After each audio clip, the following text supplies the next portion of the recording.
మనము ఎన్ని జన్మలుగా తీర్చుకున్నా కూడా ఆ రుణం మనం తీర్చుకోలేనటువంటిది. అందువల్ల దయచేసి తల్లిదండ్రులను మీరు ఎల్లప్పుడూ సన్మానించాలి, గౌరవించాలి, పూజించాలి. వారి మాటకి పొరపాటును కూడా ఎదురు చెప్పకూడదు. ఎదురు చెప్పకుండా వాళ్ళు చెప్పినటువంటి మార్గంలో కానీ మీరు నడుచుకొని వెళ్ళినట్లయితే ఖచ్చితంగా భవిష్యత్తు అనేటటువంటిది బాగుంటుంది. మీ యొక్క జీవితం కూడా చాలా బాగుంటుంది. అందువల్ల బాగా గుర్తుపెట్టుకోండి. మరొకటి ఏమిటంటే గురువు. వీళ్ళు జన్మకి సార్థకమైనటువంటి వాళ్ళంటే మూడవ వ్యక్తి గురువు, ఉపాధ్యాయుడు, ఆచార్య.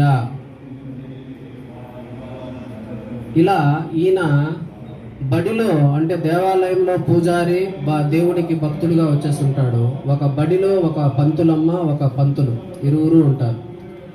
అక్షరాభ్యాసం పలక మీద అక్షరాభ్యాసం నేర్పినటువంటి గురువు మొదలుకొని ఇంచుమించుగా నీ యొక్క ఊహను, నీ కలను, నీ యొక్క గమ్యాన్ని, నీ లక్ష్యాన్ని ఎరిగి నీ ఆశను చిగురింపజేసి నీ కోరికను, నీ వాంఛను, నీ తపనను, నీ దీక్షను, నీ సంకల్పాన్ని, నీ దృఢ సంకల్పాన్ని ఎరిగి నీ మనోభావాల్ని, నీ మనో అంతరంగాన్ని ఎరిగినటువంటి గురువు ఖచ్చితంగా నీ ఆశను నీ గమ్యానికి చేర్చేటటువంటి వాడు గురువు.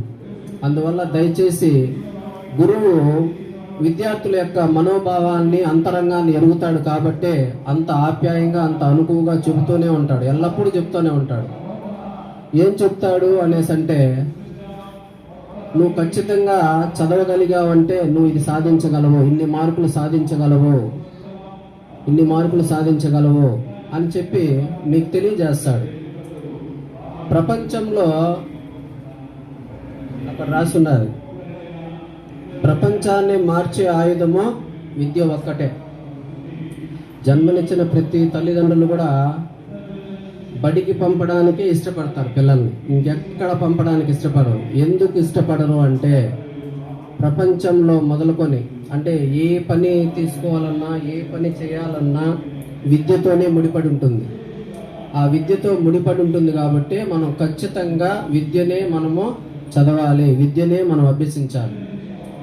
అందువల్ల దయచేసి గురువులు అంటే పాత రోజులు ఉన్నా, కొత్త రోజులే వస్తూ ఉన్నా కానీ తల్లిదండ్రుల యొక్క సంస్కారము, తల్లిదండ్రులు పెంచినటువంటి పెంపకము, తర్వాత వాళ్ళకి ఏ రోజున కూడా మీరు మచ్చ కలిగించకుండా వాళ్ళ అడుగుజాడల్లో నడుస్తూ వాళ్ళ యొక్క ఎదుగుదలకు మీరు సహకరిస్తూ, అంటే ఈరోజు నువ్వు కానీ తల్లిదండ్రుల్ని బాగా చూసుకున్నట్లయితే తర్వాత మీ పిల్లలు అలా చూస్తూనే ఉంటారు. తర్వాత అలా నువ్వు ఎలా చూసావంటే అలా చూసినప్పుడు ఆ పిల్లలు కూడా అలాగే మన స్థితిని, మనల్ని కూడా ఓల్డేజ్ హోమ్లో వేసేటటువంటి పరిస్థితి మనకు కలుగుతుంది. అందువల్ల దయచేసి తల్లిదండ్రుల్ని, గురువుల్ని, వీళ్ళ ముగ్గురిని దైవంగా భావించి గౌరవిస్తూనే ఉండాలి. అప్పుడు మీ ఎదుగుదల, భవిష్యత్తు అనేటటువంటిది చాలా బాగుంటుంది. ఇకపోతే చివరిదిగా, జీవితంలో ఓటమి, గెలుపు అనేది సాధారణంగా వస్తూ ఉంటుంది, పోతూ ఉంటుంది. దయచేసి 10వ తరగతి విద్యార్థులే కాదు, ఇంటర్మీడియట్ విద్యార్థులే కాదు, ఏ పరీక్ష అంటే రాసినటువంటి విద్యార్థులు అందరూ కూడా పొరపాటును కూడా సూసైడ్ అటెంప్ట్ అనేది చేయకూడదు. ఫెయిల్ అనేది కలిగితే నాకు ఆద్యుడు, పూజ్యుడు, నా గురువు లేదంటే ఇంకెవరైనా చెప్పుకోవచ్చు, నాకు చాలా చాలా చాలా ఇన్స్పిరేషన్, నా మార్గదర్శి, నా గమ్యం, నా లక్ష్యం, నా దృఢ సంకల్పం, నా మాట యొక్క ఉప్పెన, ఉనికి, ఇవంతా కూడా ఎవరంటే స్వామి వివేకానంద అని చెప్తూ ఉంటాడు. సముద్రంలో కెరటం ఎగురుస్తూ ఎగురుస్తూ ఉంటుంది, పడుతూనే ఉంటుంది. అలా పడినటువంటి కెరటము ఎగుస్తూ ఉంది, మళ్ళా పడుతూనే ఉంటుంది. అంటే ఓటమి కలిగినప్పుడు ఖచ్చితంగా గెలుపు కోసం ప్రయత్నం చేయాలి. శ్రమ నీ ఆయుధమైతే విజయం నీ బానిస అవుతుంది అనేసి ఎలా దృఢంగా మనం నమ్ముతామో, శ్రమ పడే తత్వం విద్యార్థికి కలిగితే ఖచ్చితంగా గెలుపు అనేది నీ బానిస అవ్వాల్సిందే. అందువల్ల దయచేసి పొరపాటును కూడా 10వ తరగతి విద్యార్థులు పరీక్ష రాసినప్పుడు ఏమాత్రం ఇబ్బంది కలిగించకూడదు. ఏమాత్రం ఇబ్బంది కలిగినా కూడా మీరు బాధపడొద్దండి, అధైర్యపడొద్దండి. ఓటమి కలిగితే మళ్ళీ పరీక్ష రాసుకోవడానికి అవకాశం ఉంటుంది.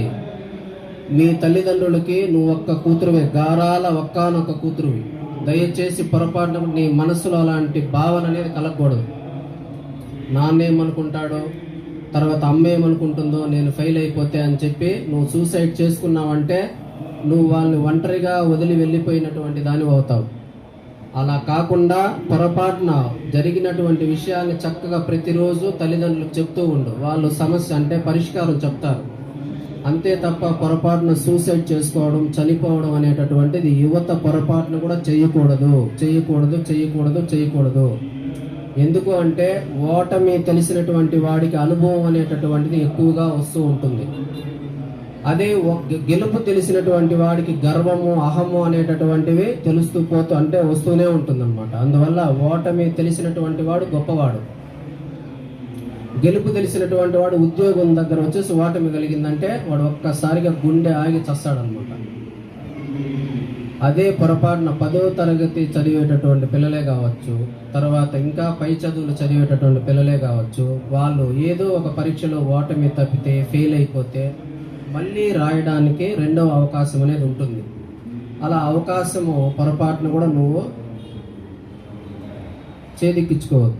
ఖచ్చితంగా నువ్వు రెండోసారి రాసి విజయం కోసం నువ్వు ఎదురు చూడాలి. అంతే తప్ప ఉన్నటువంటి దేహాన్ని, ఉన్నటువంటి యొక్క మానవ జన్మని పొరపాటును కూడా నువ్వేం చేయకూడదు, పొరపాటును కూడా నువ్వు ఏం చేయకూడదు, నాశనం అనేటటువంటి చేసుకోకూడదు.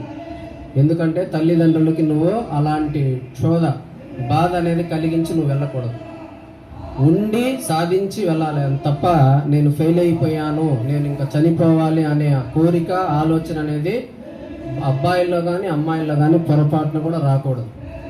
ఇది బాగా గుర్తుపెట్టుకోండి. అర్థమవుతుందా? 10వ తరగతి తర్వాత మళ్ళా పై చదువులు అనేటటువంటివి ఉంటాయి. అందువల్ల ఇప్పుడు మేము కూడా కొన్ని ఉన్నతమైనటువంటి ఉద్యోగాలకి, గవర్నమెంట్ ఉద్యోగాలకు సంబంధించినటువంటి పరీక్షలు రాస్తూనే ఉంటాం. అందులో దాదాపు లక్షల మంది పోటీలు పడుతూ ఉంటారు. ఆ లక్షల్లో మేము ఓటమి అయినామని చెప్పి మేము ఏ రోజన్నా చనిపోవడానికి ప్రయత్నం చేస్తామా? చెయ్యం. మరొక